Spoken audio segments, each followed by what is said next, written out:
everyone, welcome back to another episode of the Film Hounds podcast. I'm Katie, I'm here with Paul, I'm here with David, but more importantly, we're here with Liz. Hello, happy to be here. Liz Slade. She did. She slayed. She did. So I've got some big news. Ooh. So Listening. I was in the cinema. You know, we like film. I go to cinema a lot. Do we? And I've decided that I am going to join the Royal Navy because those adverts have finally got to me. I mean, I'm probably the first person ever That it's to go worked to on. cinema. And but yeah, I just thought I'd let you know, guys, that I am joining the Navy because of the advert. I think I saw it during Snow White, which I saw last weekend. So yeah, I will see you later.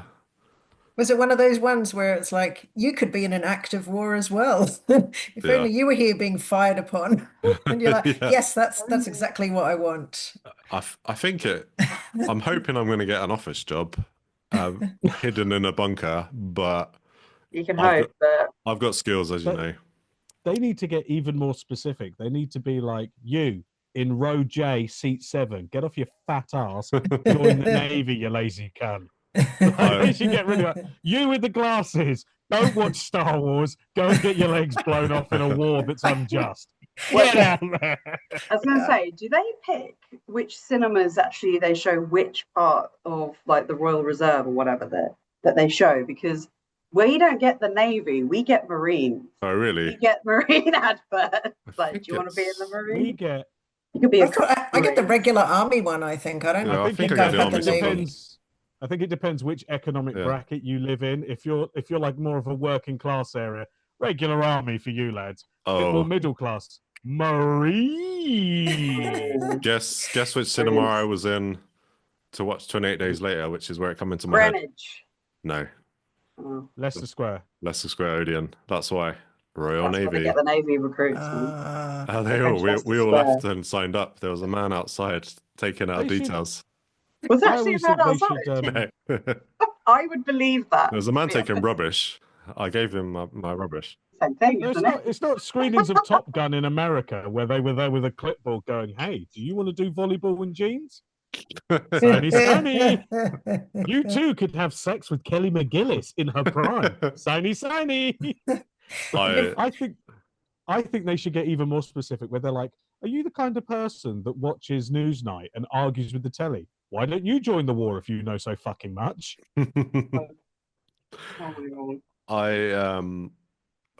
I think I'm in bed before Newsnight now, so I hope the Navy lets you go to bed early. I think it'd be really funny if they showed one of those ads before warfare. I think it would be particularly funny. Go afterwards, and we're like, Yeah. "So, what did we think?" How did that look? Uh-huh. Good. I've still not seen that I- because of what you all said about it being quite It's really graphic. good. It's very graphic, but it's excellent. It's a Okay. very good film. Yeah, really I good. don't, It doesn't make you want to be in the army. Mm. Those adverts don't work on me, but I will sit through 7 adverts for like McDonald's and think I could really go for a Big Mac. Advertising works, Paul, as we've both proven, none. They used to do one when I went to the View in Croydon. They used to do one for KFC, and they'd be like, at the end, go, "And your nearest KFC is 2 minutes round the corner," and then they'd show a map, and it's like, well, I can't go now. I'm about to watch a film. That's what they used to do at McDonald's, actually. The Show cinema me where I used to go. after the film. Don't show me before the film. I can't leave. I'm about to watch Once Upon a Time in Hollywood.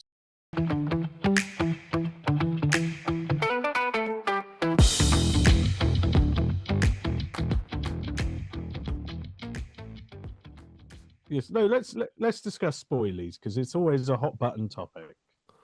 But is it to do with have people been okay? So just so I've not watched 28 Years Later, but I understand that people are going to be upset about spoilers for the film. So I'm guessing there's been a lot of assholes on the internet just been saying shit and spoiling shit.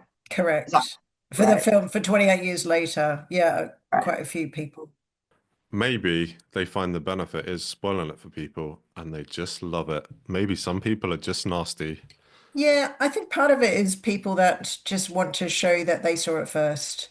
And so Yes. they want to be like, look at me, how great I am. I got to see it before other people. I know something you don't know. And so I'm going to tell you what that Yeah, is.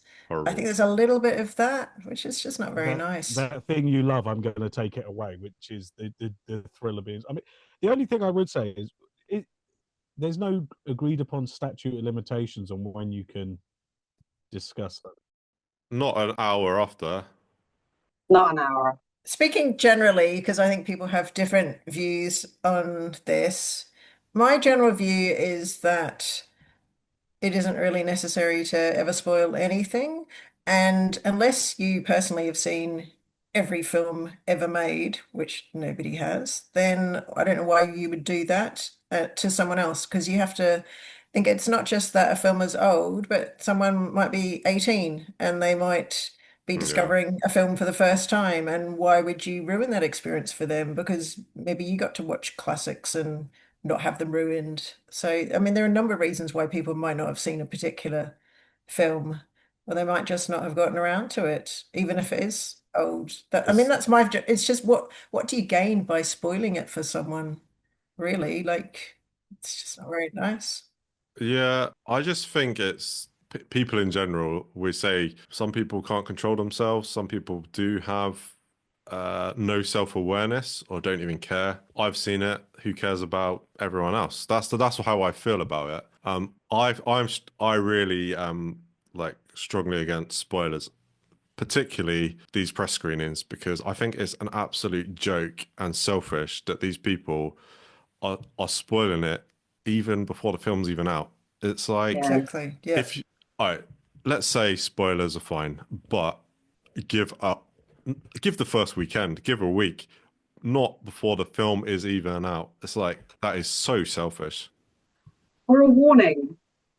You can't even warn it on Twitter, can you? Though. I know people desperate to do their hot takes are always going to be like, I'm going to spoil it now. But like, if it's like a part of an article or if it's part of a review, and for some reason you can't write a review that doesn't contain spoilers, like the warning should be in there. Like, No. I'm agreeing on that. Absolutely. For me, I have a similar thing with TV shows, like because I do enjoy social media and stuff like that, and I follow a lot of people who are. I'm a binge guy. I like a binge, so I like to save it all up. Me But too. Yeah. I also like to scroll on Instagram, Mm. on on Twitter, on TikTok. I like to scroll on the social medias, and unfortunately, with an Andor type show or a Daredevil, the minute the show's out, it's let's break down who is blah. What does it mean for this character Mm. to die? And it's like, What dude, did you just say, Paul? Someone died in Andor. maybe who can Well, possibly, so it is difficult because, like I say, I like the bit. So a lot of shows I actually end up just not watching because I am a bit like, Yeah. well, I kind of already know what happens because Yeah, I you know, actually had someone spoil The Last of Us for me today, which is really annoying because I knew I really needed to watch it at the time, but I had other things that I was focusing on watching Yeah. at home, so I just hadn't got to it yet, and I'd only just started it.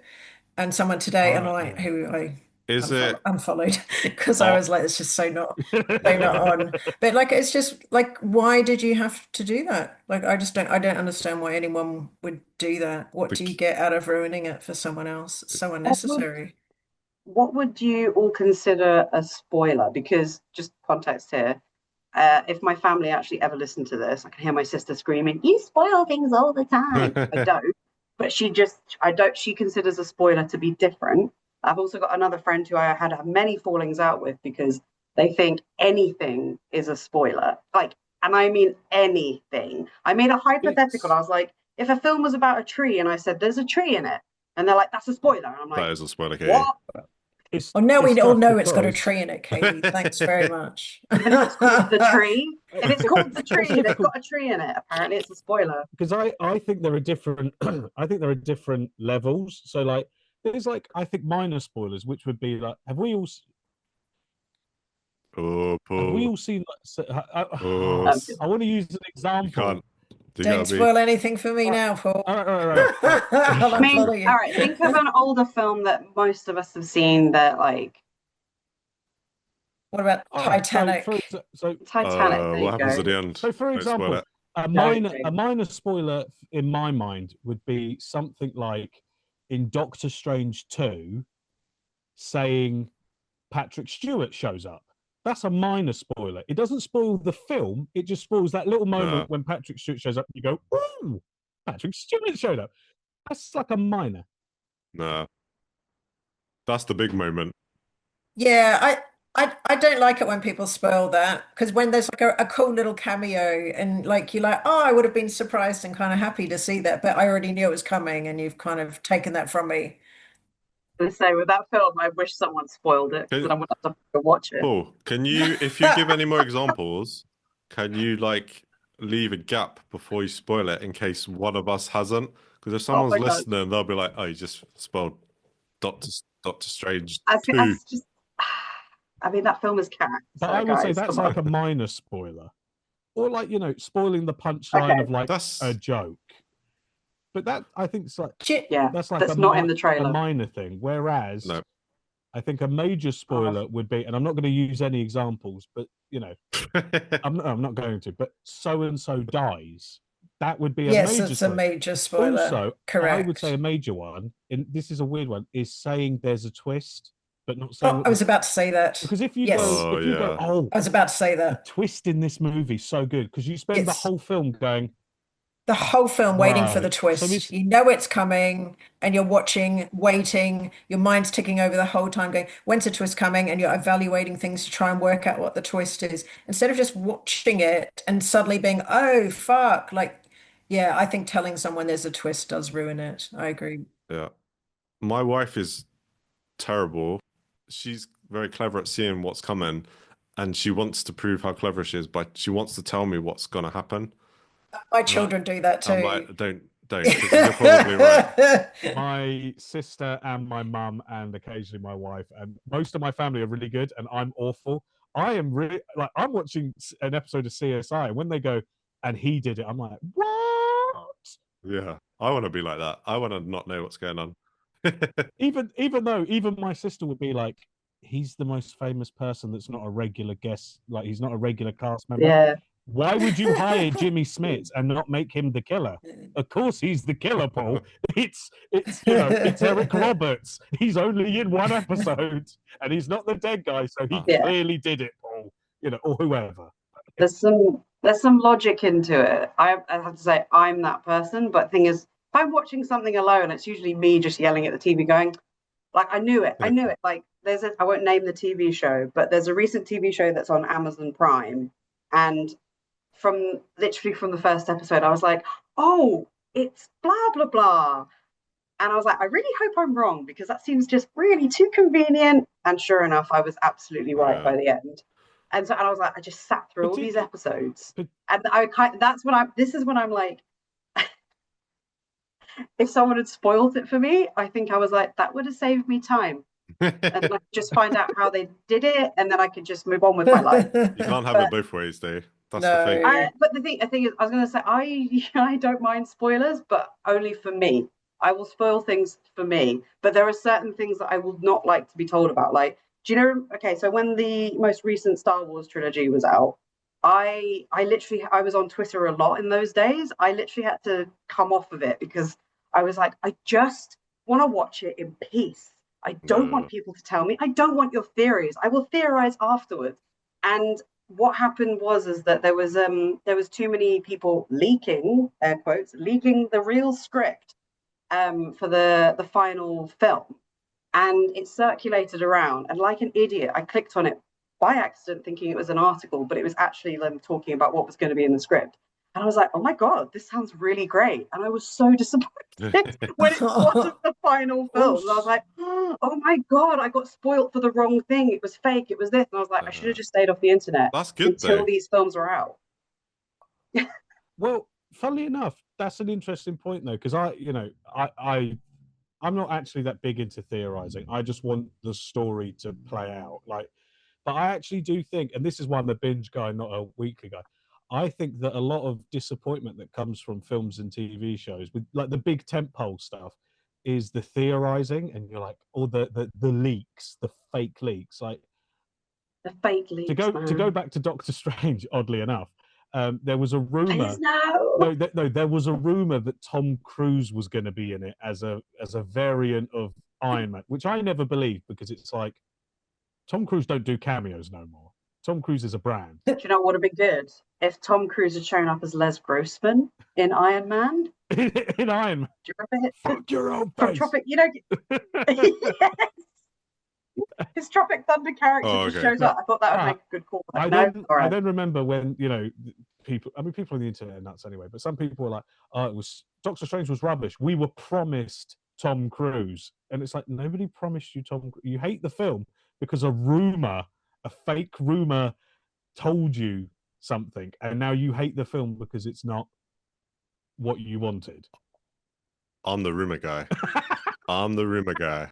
You start the rumors. I go on Reddit, rumor mill. make people go mental, then but also log off. it's tough because like I used to listen to the Kermode and Mayo film review show back when it was on like BBC radio, and they used to do a thing when they were, you know, they summarized the plot, and Kermode always had a rule which he then had to drop, which was if it's in the trailer he can talk about it.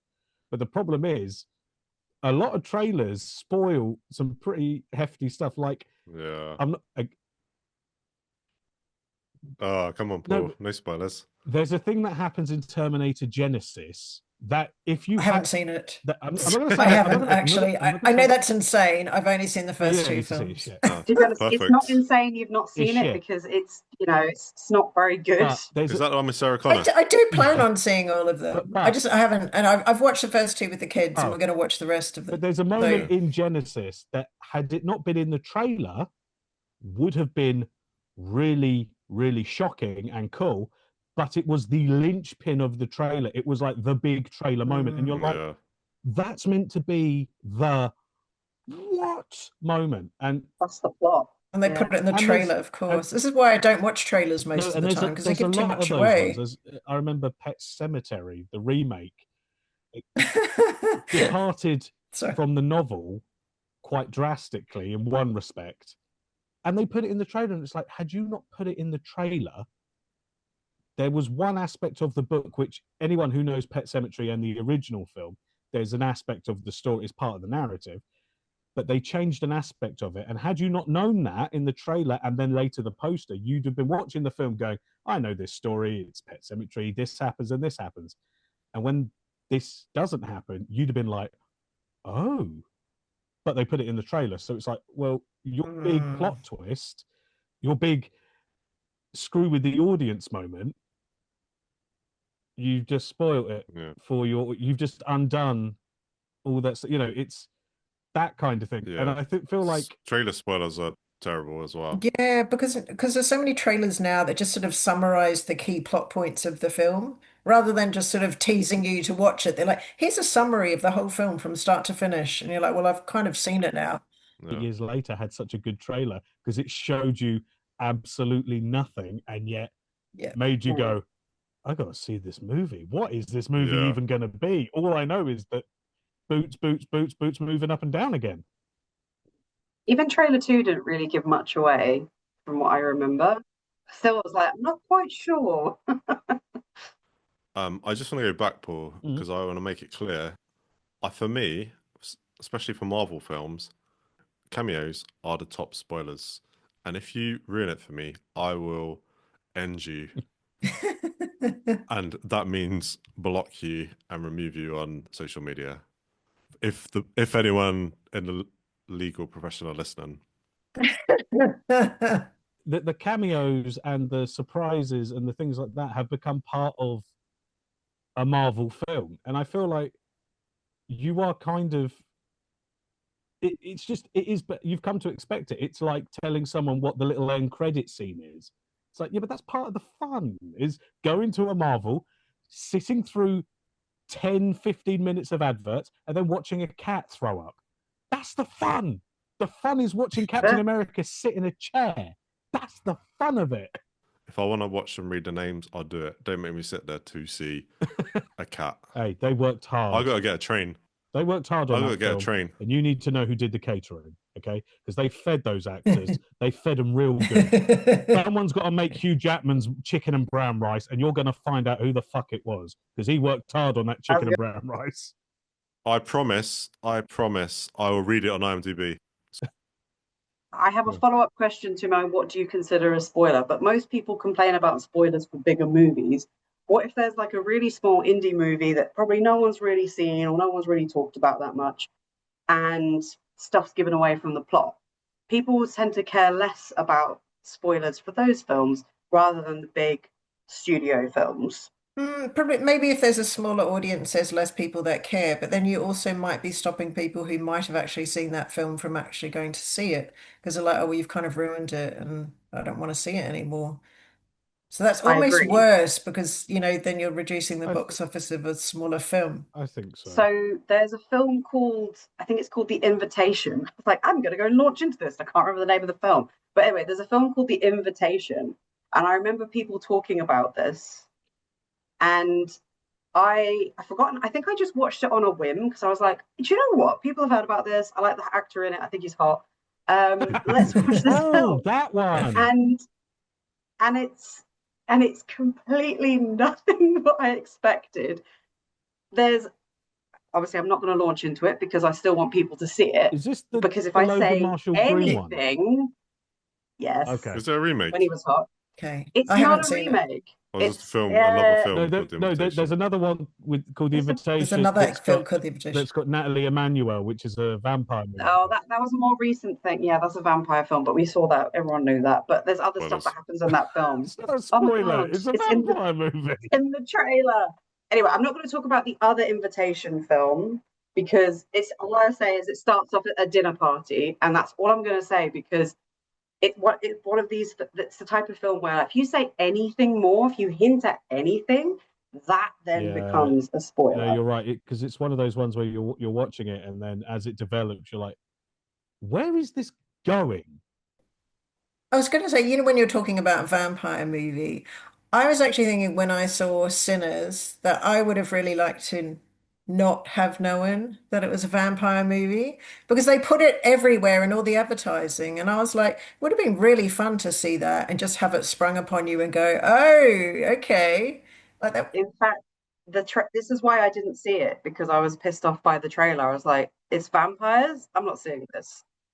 They didn't need to put that in the trailer. They could have really just teased out the music and the stuff. But I got the Curzon email said, come see Ryan Coogler's new vampire movie. And I was like, I actually didn't know at that point because I'd been avoiding the trailer that it was a vampire movie. So, and then everywhere, I saw it everywhere. This is the thing. Anything could be a spoiler. Yeah.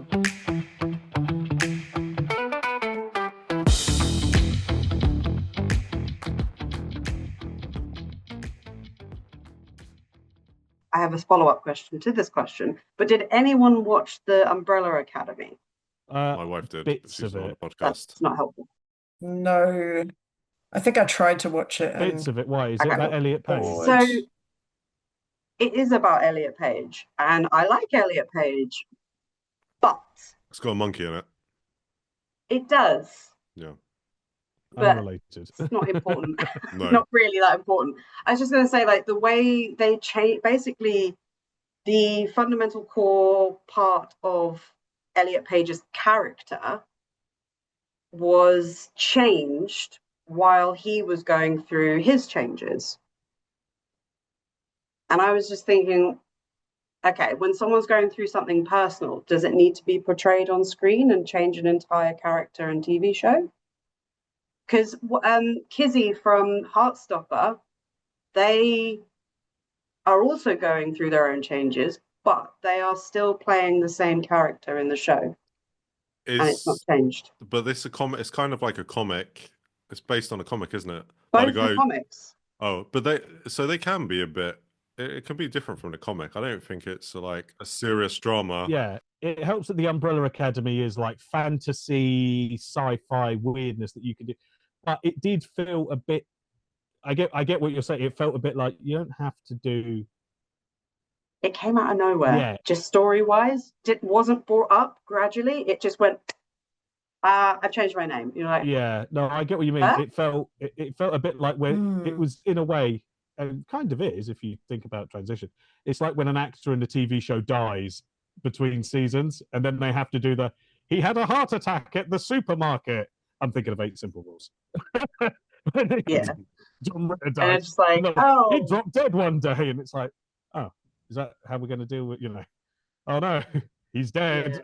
or they change, because there's sometimes it's just sort of like they change the actor who plays the character. Sometimes they'll make a point of it. In Sense8, they made a joke about it, and they just carried on as normal. But I was just thinking, like, when like personal life leaks its way into a story where it's not really part of the story.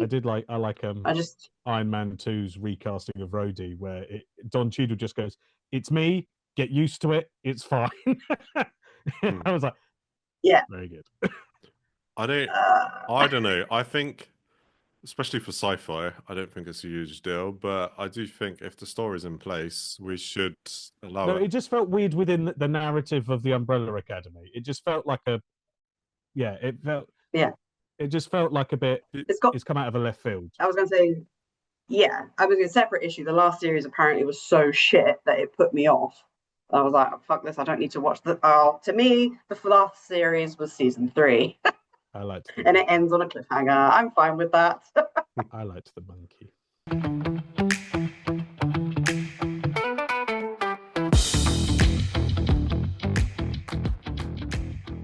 I just thought of something. So me and Liz met a while ago in the Navy. Saw a film in the Navy. Hold on. What? All right. Well, yeah. I'm at sea. Just. Yes. So this is live. This one is live. So I saw Liz having a lovely chat, and she goes to me, "Can I get Katie's number?" I was like, "Yeah, I think so." Oh yeah, I just want to invite her to another podcast.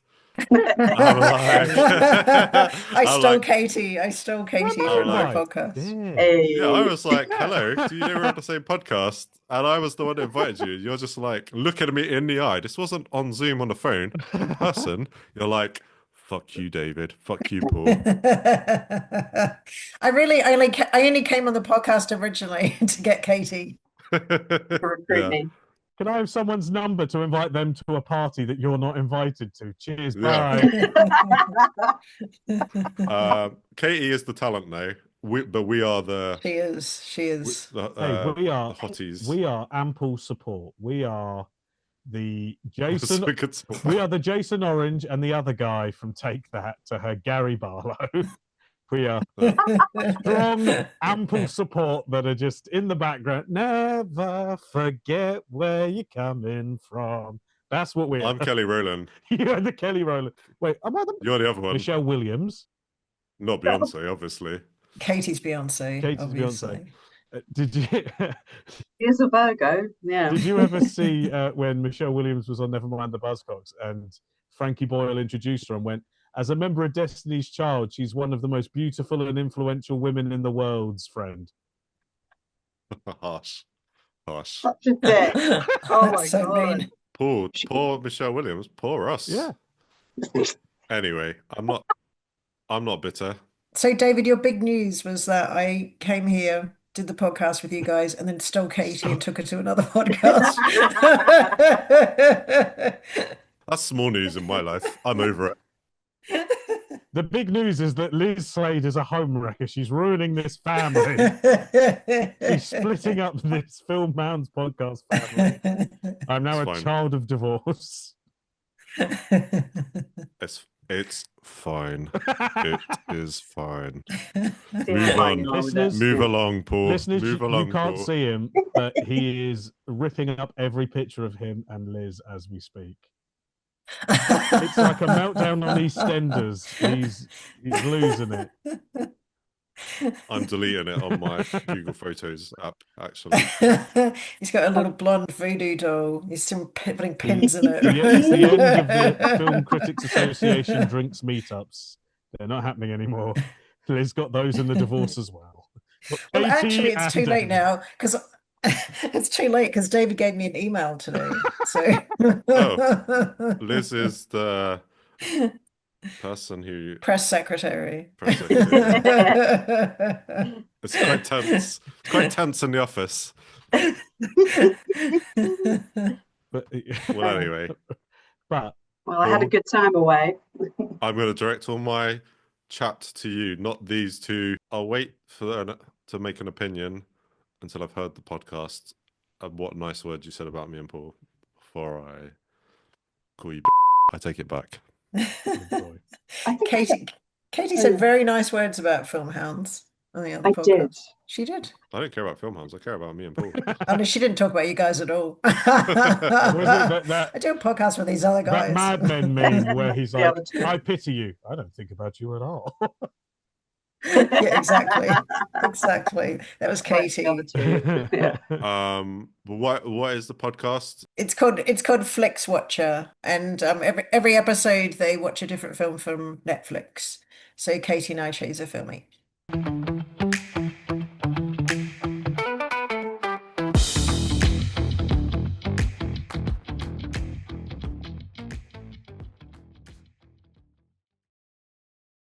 I finally got to see Snow White, and in the same week I got to see PTSD. Lilo and Stitch. Oh God, it Oh, gets even worse. Little Disney remake This is weekend. good though. I was going to say this leads into live remake chat. My least favorite, but Because it can only get better from here on in, basically. We started low. I've not seen Lilo and Stitch. I did, well, famously I saw Snow White, but anyway. What did you think of it, David? Just quickly. I am genuinely curious what you thought of it. It was fine. There was a couple of good songs actually. There were some good songs. Something about Princess. So I can't remember what it was. That's how memorable it was. But the opening song is really catchy. yeah, Good things grow. am I really behind? It's a good song. I didn't know it was a full-on musical. Did I say this last time we talked about Snow White? No, it's a proper. it was. It's yeah. fine, but I don't want to be harsh to is it Gal Gadot? But I genuinely, it's not a great. It's an average film. But yeah, I just think she genuinely. The film's She's not great. good. I don't It's think average, she's as but bad as it people lowers say. the quality. No, when she's on the screen, like it goes to shit. I quite like her song. I didn't. I thought she was atrocious. I quite like. Does she Yeah, sing? she was. Yeah, she Yeah. has a wasn't villain good. song She called tries. "All Is Fair." I think it's quite good. She's not good. Is it Not her good. singing? Yeah, it's her singing. Yeah, Okay, so it's not like no, someone who actually can sing is No, doing it's it her. and she's just lip syncing. no, it's her. It's her Mm. because it's Have you Interesting. seen at the moment Evita is Yeah, at that the West she's- End? Yeah, she's singing on the balcony. Yeah. The And they're getting big crowds of people. but not in the theatre. They can't see her in the theatre. It's hilarious, isn't it? Like the biggest song, and you pay all that money to go to the theatre. And then it's actually, now I'm going to go outside with the people and play it for them for free. It's kind of funny. it does feel like people are setting Rachel Ziegler up to get hated at this point. That they're just like Yeah, because that's not her decision. Like, she just Yeah. stars in it. She didn't write it. The director does Wait. stuff like that. Just so I'm keeping up with Exactly. this, Rachel Ziegler is the one that's in Snow Evita. White. Snow White, and She is now Snow it being White. in, and and she's Evita. West Okay, Side right. Story? She I Maria? thought for a second Gal Gadot was Evita, and I was like, excuse me? Oh no, don't sorry. cry for me, Argentina. Don't, No. Argentina. I need you to give me the stone. It's like Arnold Schwarzenegger. I need you. No. He'd have been great in enough champagne. You've watched to all the fill clips of Nile. her. Enough. That's what I was about to say. Enough champagne to fill the Nile. Enough. God. Wait, back to David talking about Snow White. Continue. It was fine, but she lowered the tone. This is kind of another thing. Brought me back to. I wanted to see How to Train Your Dragon with her, Should have done that. My dad and Yeah, mum it's really good. came at what it's come, but she went, no, I don't want to see it. So I looked at the cinema at the time we were going to go. The only thing that was on at the time we went was Snow White, and it was one of, I didn't realize at the time that it was the same week that it was on Disney Plus. So it was like cheaper tickets. It was one of those early morning Saturday ones, which you used to, when I was a kid, go to some random films. Yeah. Always best. But then, so literally watched that, went out for a meal, very nice day, come home. So she's 6. This is the review really. She came home, put on Disney Plus, and put Snow White on again. Oh. Watched it again. So Couldn't get enough. She didn't watch all of it. So I was like, no way, Jose. Her name is Jose. But yeah, I mean, at least the film reached its target audience. Yeah, exactly. Your We're not the target daughter. audience. 6-year-old child. I mean, what did you think of Lilo and Stitch? If you said you saw that. What did you think of that? Was it better or worse? So scores wise, not the theme. Obviously, Lilo and Stitch and 28 years later. Sorry, Stitch if I said also has a days. massive cock. No spoilers, Paul. It's it was so Save it for the spoilers. There's no, but it's not, like I said, not theme. But basically, I would, letterbox rate things. I rated Lilo and Stitch and 28 years later the same, and I actually thought 3.5, everyone.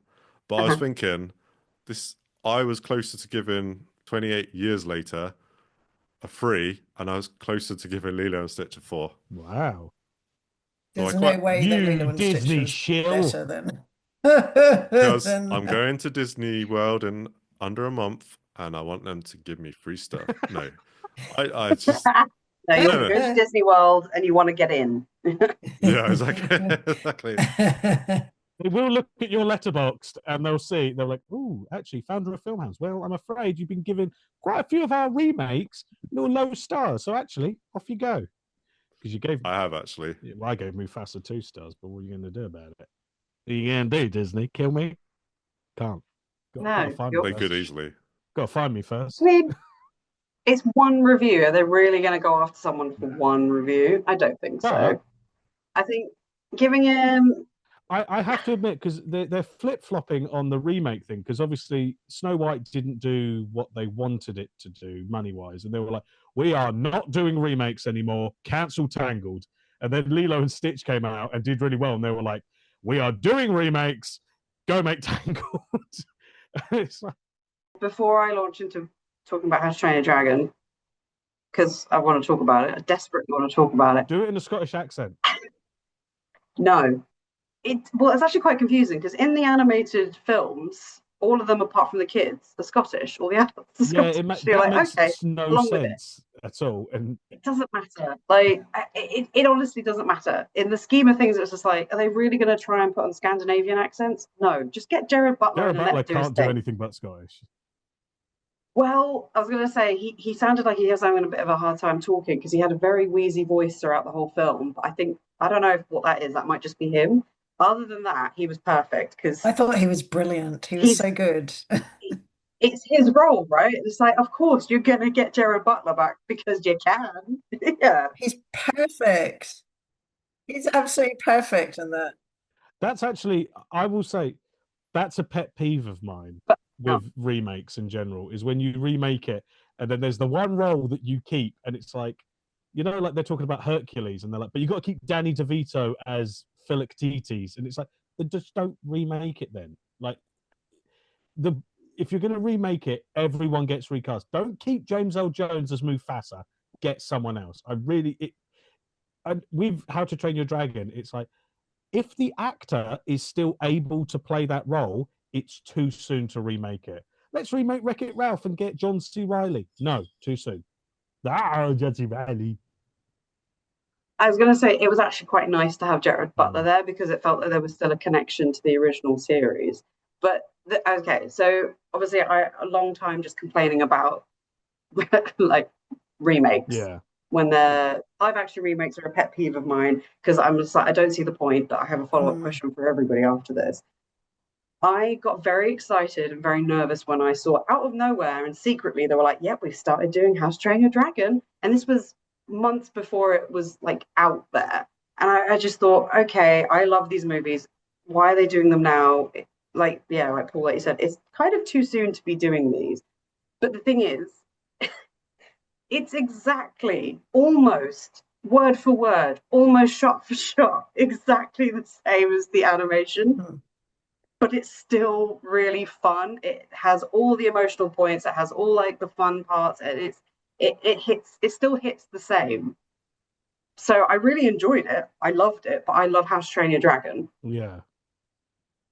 But at the same time, what was the point? Oh no, but it was really good. Well, here's my question. Here's my question to you. If I held up a DVD of How to Train Your Dragon animation and How to Train Your Dragon live action, which one you picking? Animation every time. What's the point then? Exactly, but that's the same for all the Disney remakes. Yes, they try and put something a little bit different in them, but what's the point? What is the I think the point is to make money. I mean, that's why they do it at the end of the day. Money.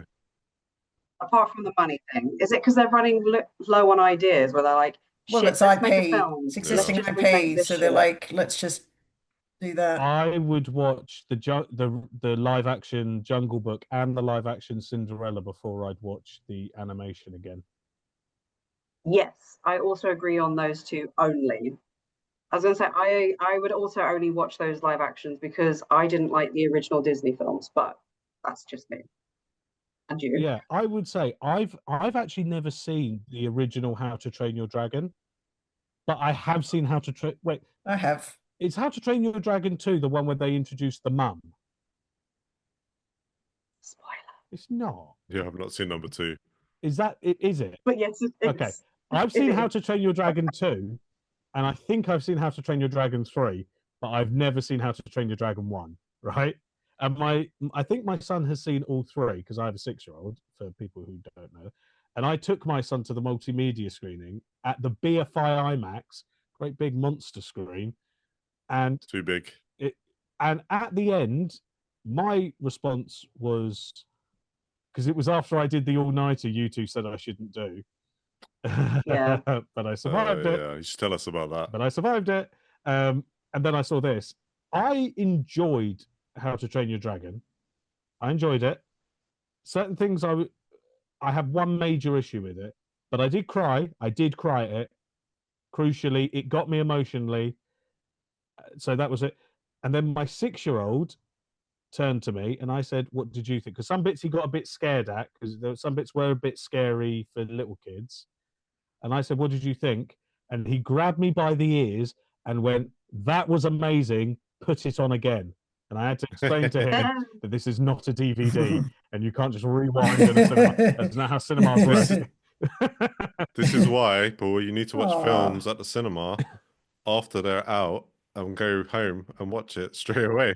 And then watch him Yeah. again. Yeah, like Snow But White. he loved it, and I feel like he might be maybe I don't know. I think he's the right age, but it was very loud. Maybe it was the loudness that freaked him out. My one criticism, and I do think it is a major criticism, I feel like all the dragons looked amazing. The CGI was amazing, except Toothless looked too animated, in my opinion. It looked too much like a cartoon, and all the other dragons looked really photo real. So you had all these very photo real dragons, and then you just had this one. I felt Toothless still looked a little too cartoony. It looked too much. You know, I didn't think that. I didn't think that. It might just be a me thing, though. To be fair, it might just be a me thing.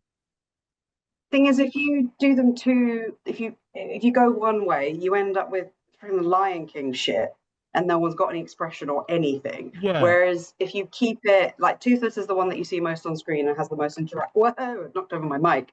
Has the most interaction with the human characters. Yeah, no, I get that, and he's meant to be a puppy, and he's meant to be expression like a dog and type thing. I get. Yeah. But for me, so I think if they went too real, you would lose that, and you would end up with, CGI seagulls. Terrifying. But I did like everything else.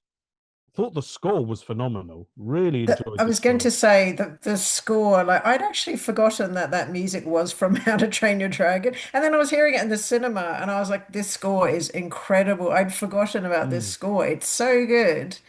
And the film, I also cried in it, which I did not expect at all. And it's so perfectly cast. I thought it was really, really well cast. And the guy who plays Hiccup, I've forgotten what his name He is. Back on the Black But Phone, right? but he was good. he looks like a cartoon character. Like his face was so animated. He was so, and I mean that in a good way. I mean he looked the I part. He looked like the animated character. Like it was really well, and plus he was really good. He Yeah, was really well no, I agree. cast. I think all I did enjoy the the casting. young Yeah. actors Really were all good. very good. I thought Oh, good. the two Yeah. playing the Yeah. twins, Astrid, she was really yeah, she good. was great. Yeah. I really All of them were really, really good. So they're not actually that young, I should point out. So that was the only thing I think is I thought it was perfectly cast, but both me and my sister were just sort of like they're a lot older than the characters are meant to be, but they explained it away with like a line of dialogue, and you're just like, okay, whatever, let's move on. I'm enjoying the film anyway. But it was a bit like they're older. we just really wanted to cast Ricky Baker from Hunt for the Wilder People because he's always great to have in movies. We love him and he's It was great great. and he's having a good time and we're having a good time. They're all great. They were all They're all great, good. even though they Yeah. were older. But it didn't matter because you were enjoying it and Nick Frost you're in it. You're in Nick it. Frost stealing the film as per usual, as he always does. Really good. Really enjoyed him. Yeah. Yeah, I know. I enjoyed it, and I think my thing with the remake stuff is I always think if you're going to do a live action remake, maybe do one that either wasn't as good as it should have been, like didn't do well, or one that maybe hasn't aged well. And the problem with How to Train Your Dragon is it was well made, it did well, it spawned two sequels and cartoon series on Netflix, and it's aged immaculately because it's only like 15 years old. Whereas I would say, like for Disney, remake Brother Bear, like remake Atlantis: The Lost Empire, Remake Atlantis, not Brother Bear, because it's more animals, isn't it? remake Treasure More Planet, faceless animals. like remake Treasure Planet. No, don't try. Treasure Planet is amazing. It does not need to be touched. I know they probably will eventually. And then cast me as John Silver because Yeah. dream role.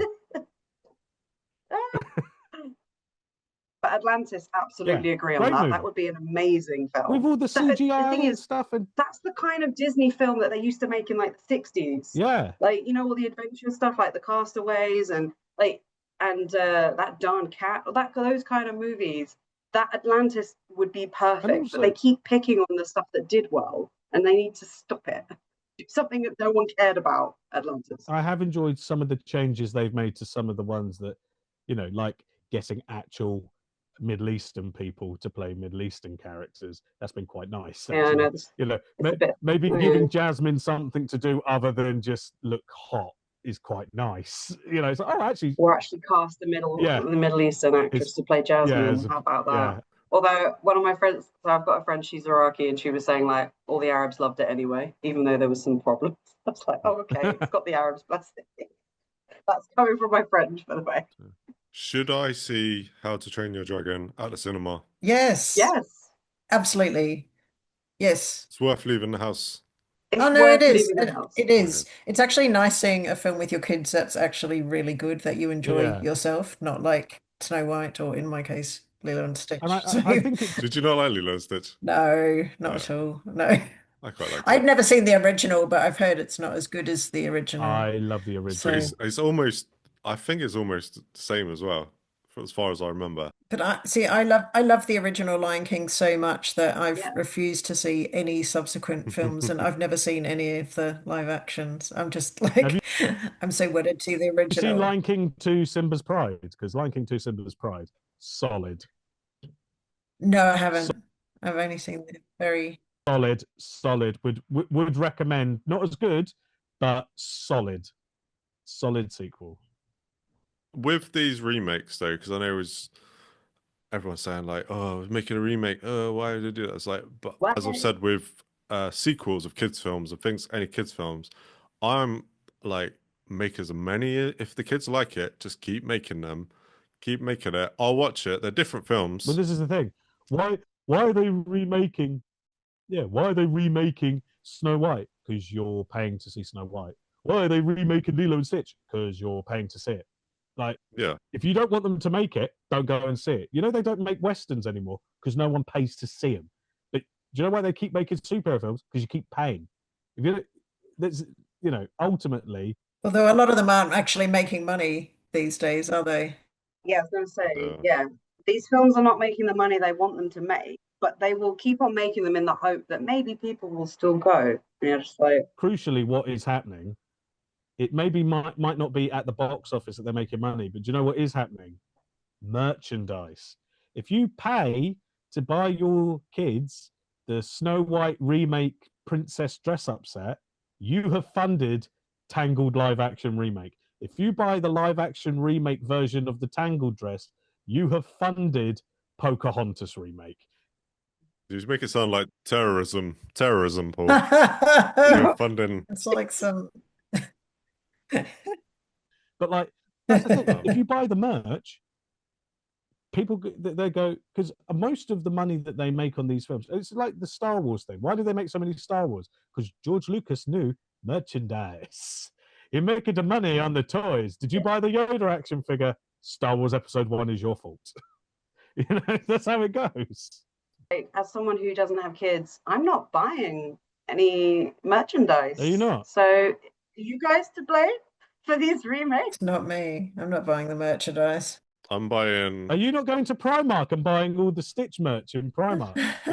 There's a lot of Stitch merch in Primark. You want some Stitch merch? I never watched Lilo and Stitch. I was not a Lilo and Stitch Oh, it's lovely. It's a watcher. It's a lovely, you should watch it. Lovely film. I'll just rewatch Robin Hood. Not going to do a remake of that, are they? Right? Fox is too sexy. Can't make that. Fox, yeah. Oodalally, oodalally. Won't kill the sexy fox. You heard it here first, folks. I think Katie and Liz should watch Lilo and Stitch this No. weekend. No. I've seen it. I've seen it, and I'm The not watching cartoon. it again. Not Oh, the watching. cartoon. Animation, Do you yeah. know, Not gonna watch it. I disliked the new one so much. I don't think I can now watch the original, Oh, wow. which is probably bad because everyone says the original is really good, but I really didn't. If it was like at Prince the new Charles one. Cinema, you'd go, wouldn't you? Not even for that. Filmhouse presents Lilo and And I love Stitch. the Prince Charles. I can't see that ever Yeah. happening for Filmhouse. Just telling you now. Yeah. Oh, I just want to thank Liz for saving Prince Charles Cinema because that was the last time she was on the podcast. And you did it! Well done, Liz. Wow, I've got the power. Single-handedly saved the Prince Finally. It's not all over yet, though. By the way, with they haven't resolved all their legal issues with their landlord, so that's. But they've made some progress.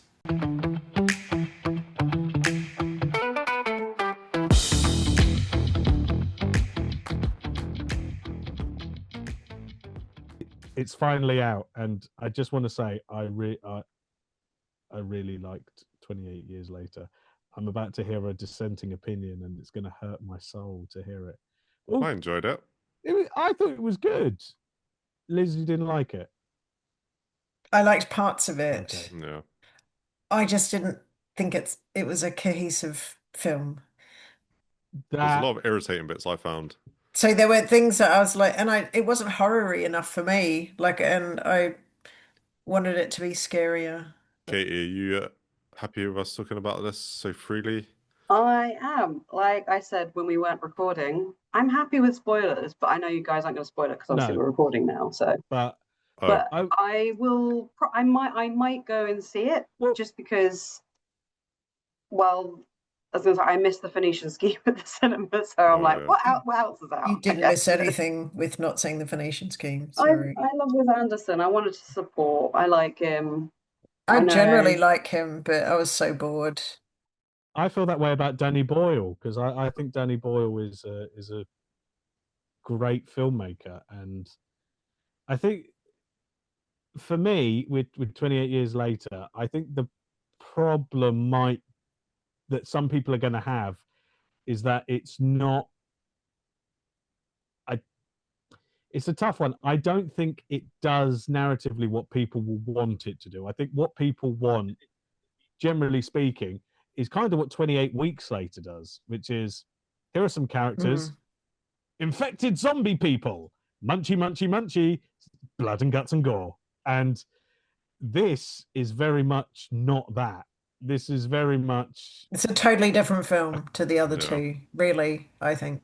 it's a coming of age story. Yeah, because the first one is like a road movie, really. And this is very much a coming of age story. And it is a very strange film. And I liked how It strange it is a was. strange film. There is a lot of stuff in it, and it is a film that I want to see again because there was lots of stuff that even as I've thought about it, I'm like, oh, that's actually quite clever. It's bloody weird. There's so much stuff in it where I'm like, this is just plain. Also, I think It is is weird. it 15 rated? Because I'm going to be honest with you, Yeah. there's a lot of cock for a 15 rated film. That is a spoiler for Katie. What? Danny Boyle did talk about that at our screening because I went to the Empire VIP screening and there was a Q&A with him afterwards. And he basically said, and this is quite interesting and funny, that because there was a child on set, there are particular rules about having a child on set. Oh, yeah. And one of them is that you can't have nudity. So you can't have Yeah. adults running around naked.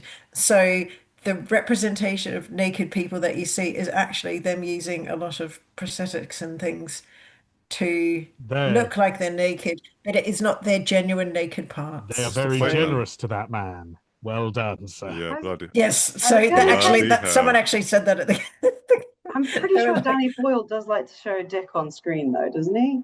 Yeah, but Is that they two of could his they films? couldn't where there was a child. They couldn't show naked people where there's a child in that scene. But you know, So Do- they're not. That's not genuinely how they look uh, naked. that's a relief, Ooh. actually. That is a relief. Uh, Well, it will stop some people feeling inadequate. Yeah. I saw it in IMAX. How do you think I felt? it felt like was a bit like The Walking Dead, like a spin-off where there's characters that have gone in a different direction and the film has gone in a different direction.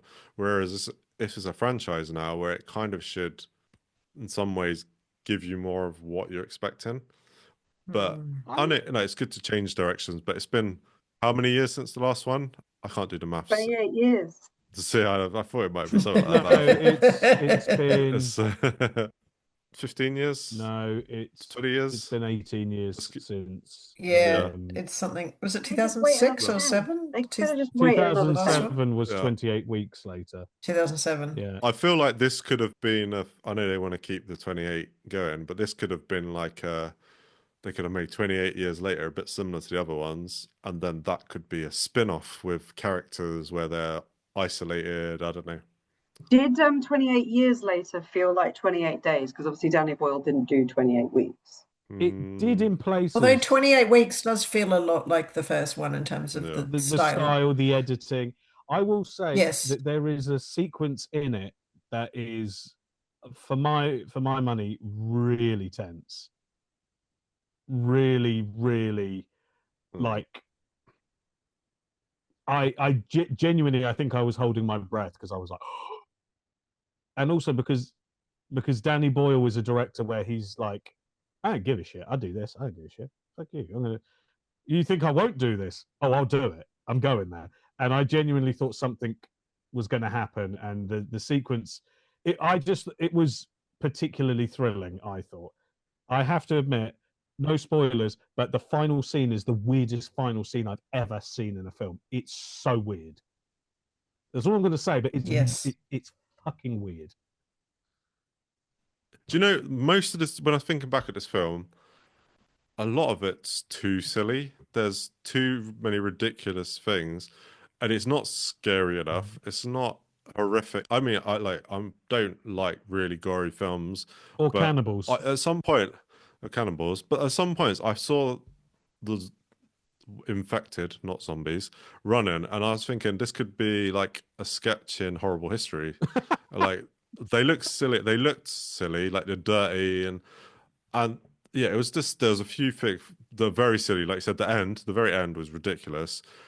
The bit in the middle included. It's not a spoiler to say a train, and there's just a few bits throughout it. It's like bordering on comedy, and I also found the There is. bits you probably love, Paul, the cuts with all the arch, the mix, let's call it the mixed media, I using didn't all the old love footage, them. the boot spoofs. That was really irritating. I didn't love that either. But I mean, it's a stylistic choice, isn't it? I didn't love it. I did like the use of boots. I did like the use of the Kipling, but I didn't like all the quick cuts and the archive footage of. Yeah. I didn't like that very much because I actually felt I felt like it was taking me out of the tension because that sequence it's near the beginning where they leave the village. I don't think that's a spoiler, is it? Yeah. They leave the village to go to the mainland. Should we do a spoilers special? I think Just we talking should about do spoilers next because week. How we hate spoilers. Yeah, maybe we should. Yeah, good eye. We should. Very Great. Good, then I could just tell everybody how every Batman ends. But when that whole sequence of them, walking through the town and everyone cheering, and it's building the Kipling song, and then they're leaving, they're walking along the causeway, is quite tense because as an audience you're going to where the infected are. There's going to be, but cutting between that and then cutting to stock footage of archers and things like that, I did feel was undercutting the tension at every turn. I think let's not give too much away for people who haven't seen it, because I think there's too much. I think it's a good film to not have to see it for yourself without any kind of. It feels like part one. That is my main takeaway. It feels like, and I know that they. Well, isn't it? There is another. Well, film. it is, but that is not a wholly satisfying experience, and I feel like it does suffer from setup syndrome, a bit like how I felt about Dune Part One. Okay, you're building up the world, you're setting up the characters, but you're not actually telling me a fully. I won't hear Dune Part One slander. I love that film so much. Dune, I mean, there's part 3 coming. Dune is like a whole saga, though, so it's gonna like continue on. I feel like there was an ending to part 1. Yeah, I thought so too. What did you prefer then, Liz? 28 years or Lilo and Stitch? That's the big question. Which did I like more? Yeah, what did you? I mean, 28 years, just because I really didn't like Lilo and Stitch, and I found it a bit painful to watch. But yeah, I mean, for me, 28 years isn't as good as the preceding 2 films, but it's quite an unusual kind of film in the way that it's structured. It feels like it has different parts within the film, and some of it feels the way I was talking to my friend about it. He was saying like it's like a tone, like you get tonal whiplash because you're watching one kind of movie and then suddenly you're watching another kind of movie and then you're watching a very different kind of movie, and it's a strange watching experience, which I could see some people might enjoy, but like for me, it didn't feel enough like a movie that flowed from start to finish. It felt like we're constantly shifting, You're going from changing gears into something else. I would have preferred if they just went on the darker side of it. I would have preferred to make a movie out of the first sort of 30, 40 minutes or whatever that is. If they had made that into a full story, I would have enjoyed that. But that's just me. Because you do get this like Ken Loach style, like this is where we are in society, and then suddenly it's like Aphex Twin music video, quick cut, freeze frame, which is red, like changes night a lot. vision, but it's red. Here's there's that, and then it's like slow it back down. Let's have a little bit in the town. Whereas like the very first film, 28 Days Later, is very cohesive in terms of the tone and the style throughout the whole film. It is very much one thing, whereas this one is combining lots of different styles and filming techniques, and and the score changes and and I'm actually like, they didn't use the original score, did they, which they used in the first 2 films, and I was disappointed because I love that music and it's really atmospheric, but unless I missed it, they didn't use it, did they? No, they don't. They use East Hastings by Godspeed You Black Emperor, which was the song that they used when Cillian Murphy's walking through the deserted London. They use that towards the end of the film, but they don't use any of the John Murphy score. And I was like, that was kind of disappointing because I love that. I thought it was really atmospheric. And there's a sequence where it would fit perfectly as well. There was a sequence where it's like, this is where you use the theme music, guys. Yeah, Yeah. I think I'm not entirely sure, but I think I read that they filmed a lot of it on iPhone. So I think it's the same phone Yeah. I've got. And I was like, oh, that's good. But then when I watched it on the big screen, I was just thinking of the first film, how at the time it was amazing. It was done with the camera that anyone could buy in the Yeah, little. shops. Yeah. But now, 20 years later, it looks like shit on the any version you watch looks like shit unless you watch it on a tiny TV. So I was thinking, I wish they just used proper cameras, because in another 20 years they're going to be like, we can't make this any bigger, we can't make it any cleaner. Yeah. That's just me being like I working with cameras and stuff in my day job. I will be really interested to see what happens with the second part, the Bone Temple, because it's a different director. Yeah, me too. Nia I'm very DaCosta. interested. Is there Yeah. a second part? Yeah, Actually, it's been shot. They shot it back to Why back did they change directors? Why is there a different because director? they shot it back to back because they got the money and they shot the whole thing back to back. So Danny Boyle, But wouldn't that just make sense to have Danny Boyle Well, do both? because he keeps saying he wants it's a trilogy, but they haven't got the money for the third one. But they shot 28 years later and then 28 years later the Bone Temple back to back. So he did 28 years. Nia DaCosta, who did Candyman and the Marvels, did 28 the Bone Temple. And they don't have the money for the third one yet, so we don't even know if Right. that's going to get made. I'm not sure how well this is going to do. This first one. Well, and also it's a weird one because Danny Boyle has a very distinct style, and that first film had a very distinct style that 28 weeks later was done by Juan Carlos Fresnadillo. It feels like a different film because it's got a different visual style. And so it will be interesting, a film that, from what I'm assuming, carries on immediately from 28 years, is going to then go from this very distinct visual style into a different visual style with Nia DaCosta, who's a great director and who I think is going to do a good job, but it's going to be very visually jarring to go from. It makes more sense now, that ending, that there will be another film, because otherwise I was like, what the fuck is going on? This is what I mean by it feels like because they had the luxury of knowing that they definitely have part two, that they were like really taking their time. But I did enjoy it. I think I am much more positive on it than a lot of people, and I do think I think maybe even on a second viewing, I think knowing where it's going, I'm going to enjoy it more. But there were just some elements that I'm like, ooh, that's quite interesting. Just little things, but yeah. But so what we've decided is that between the three of us that have seen it, it's probably overall on par with Lilo and Stitch. No, I wouldn't say that. Between the three of because us, I think that's an unfair comparison. Katie can be the decider. I've not seen it either. I won't be seeing Lilo and Stitch, but when I eventually see 28 years later, I'll let you know. I mean, you should watch it. I think you should watch it. I want to know what you think about it, Katie. I did want to because I like 28 days later. I never bother with weeks because I was just sort of like, what is this? It seems like a bit of a cash grab. Oh no, Weeks is decent. I enjoyed it. I started the Prince Charles last week. It's great. I am really lucky you saved it. Really fascinating. Fascinated. Are you? I'm really. You're fascinating. Really... if you say so, Paul. That's one word I would not describe you as. I'm really fascinating.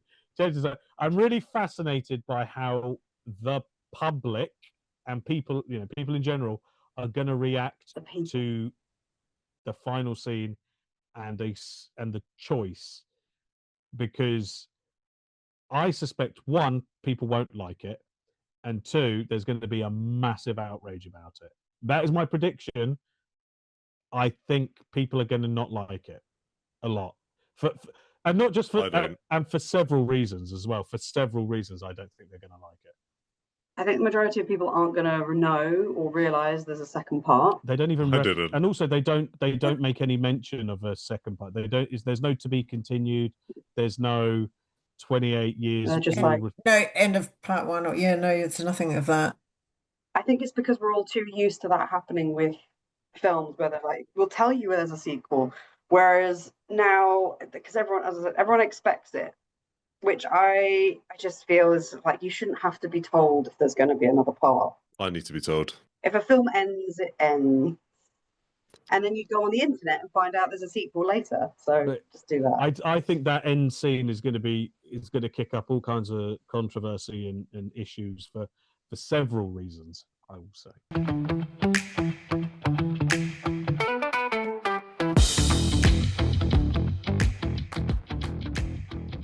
I was going to talk about one film that I saw that's a very different change of pace. It was in Director's Fortnight at Cannes, but I only saw it this week. It comes out in August, so I won't go into too much detail, but as I said, it's a very different pace. It's about a college professor who's dealing with the aftermath of a sexual assault. There you go. I'm glad I didn't say something I was gonna say before you said it as a joke. I was gonna say, are there any willies in it? But, but I didn't say it. I was going to say I'll leave you with that, and I will talk about it nearer the release date. But it's written and directed and starring by Eva Victor, and it's called Sorry, Baby. Sorry, baby. Okay. Yeah, it's actually it's very funny. I went in blind, not knowing anything about it apart from the title, and that Eva Victor was in it as well as directing and writing, and that Naomi Aki was in it. So I was all like, this is all I know. Let's just go into this. And it was uncomfortable and hilariously funny from the very beginning to the end. It was very unexpected. I'm already intrigued by you describing it as about sexual assault and hilarious. So I'm already like, okay. Katie's sick. We already knew that, but no, it's proof. You're sick, Katie. To be fair, it is quite comedy. Okay. And when it's about the sexual assault, that's not funny. It's the before and it's after, and it's just how people deal with it, how she deals with it, how people react. And I think a lot of the comedy comes from this feels very realistic. There's a lot of realistic dialogue going on. It's uncomfortably and darkly funny. Okay. But as I said, I'll go into more detail when it's nearer the release date, which is in August. Okay, and we'll put out a press release saying Katie says sexual assault is not funny. Just so that everyone... Little caveat. Put it in the next issue. People clip that bit. But no, that'd be interesting to see. It is. It's very good. It's better than I thought it was going to be, to be fair. Because sometimes when you hear it's an A24 film, so I was just like, okay, I love A24. Let's give it. Is it an A24 film? I might just be saying that. A24 has taken it over. I wish Neon actually it's not. Have been in the old Neon box. It's not an A24. It's because A24 seems to take up all the films where you'd expect this kind of like setup with the director and actress and writer. This is her kind of like big break. Okay. You know, and they seem to be taking a chance on a lot of people where it's their directorial debut. So that's why I was like, it's A24. They like those films with the weird tonal mishmashes because yes, they did that one that with the comedy about the two people that want to commit suicide. Oh my god. What was it called? Yeah, on the count of three with Christopher Abbott, and the whole marketing campaign was today's a good day to kill yourself, and it's like I don't know if this is going to be a chuckle, right? But it was actually I actually saw that film. It was actually quite funny. It was quite funny. I'm just gonna darkly comic. Yeah, dark comedies, like actual dark comedies. There needs to be more of them. I just want to put out a statement to say that suicide is not funny unless it happens in a funny way. In a film. In a film. We are only describing the film. Unless you trip and fall on your own shoes. That is hilarious. Yeah. If you. But Sorry, Baby comes out August. I'll talk about it more later. There you go. I'm already intrigued. Very different from 28 years later. Does anyone else have something they can recommend? Because I would just like to say I watched, had Apple TV Plus for a while, tried to binge some of it, and I watched, especially for film people, I watched The Studio. Oh yeah. Yeah. I've heard that's good. I've heard good things. It's good. It's good. But I think there's a couple of episodes that it kind of like peaks, and if you watch the first two episodes, number two it could be like in my eyes a bit of a classic comedy. So watch the first two episodes and give you an idea if you like it. Also, everything that happens in it, no matter how ridiculous it It's true. that is exactly what it is like. That is It's ridiculous. exactly what it is like to work in film. No, It's absolutely I ridiculous. don't have- With Seth Rogen. I don't have anything to recommend, but I would just like to say that despite the protests of David and Katie, I did do the Picture House potluck all-nighter, and I survived. Okay, I survived. What did you survive though? What happened? Did you have to do obstacles? Did you have to survive no food and no water all night? No, I just had to sit through 4 films all night, and What Stupid. did you survive? You just watched like 4 films really comfortably. well, films? not We had loads of other stuff, didn't he, after as well? not very comfortably. I'll tell you that much for Dan Tootin. Where were you sitting, on the floor? No, but one of the films was deeply uncomfortable. Is that what it's called? No, Never heard of that one. So the 4 films were, and in this order: Hail Caesar by the Coen brothers. Yes. Yeah, cracker. Would that it were so simple. Yeah. Would that it were so simple. Would that it were so simple. Great movie. The Killing of a Sacred Deer. The Apartment, and a Western called My Name Is Nobody. It was a very, very weird evening at the Cineplex. Killing a Sacred Deer, not the one to see with an audience, in my opinion. Did everyone just sit very quietly? Apart from when Barry Keoghan's stuffing spaghetti in his gob. Hail Caesar, though, Gosh. classic. I need to check the review of the film you saw like later in the day, though, to judge if it was worth it. It was How to for Train Your film Dragon. hounds. Okay. I saw How to Train I'll Your read it. Dragon later in the day. I literally finished the all-nighter, went home, had a shower, grabbed my 6-year-old, and went back up to London to watch How to Train Your Dragon, and ended up standing in a line behind Vanessa Feltz. Name drop. Oh, Wow. I've got beef with Vanessa Feltz, actually. But We gotta go. I was going to say I've got one recommendation just very quickly on Netflix. I think it came out last week. It's called Department Q. Okay. Crime drama, but there is some comedy in it. Again, it's a dark comedy, everyone. But yeah, I don't want to say anything about this. Just go in blind. I don't think there's a trailer to go along with the show. But yeah, if you like police dramas, it's not your typical one. And also, it's not set in London, so that's refreshing. It's set in Edinburgh. Thanks, guys. I think we have to leave. Someone's very hot. Is that person me? Is it because we're in a heat wave and I'm We're about all to very die? hot. We're all dying here. Yes. So, It is hot. It's actually surprising that we got through this without mentioning how bloody hot it is, but it's hot. We left it till the Dying. end. We were melting. it's hard. I love you guys, but I'm about to die. Thank you for joining us on this wonderful journey of spoilers. And I want to say thank you to Liz for joining us on this one, especially. But yes, and so as you all know, we are a magazine, we are a website, we are a podcast, we are everywhere, and you can't ignore us for long. So yeah, find us on filmhounds.co.uk, and everything you need is just there at your fingertips.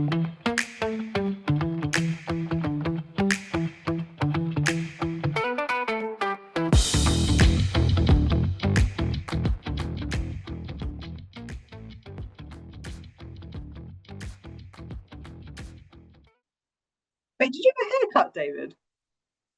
Thanks for noticing, Katie. Nice. Just because It's shorter than I also had a asked for it. haircut. Oh, did you cut your hair, Katie? Are the haircuts ahead of the drinks? Is that everyone?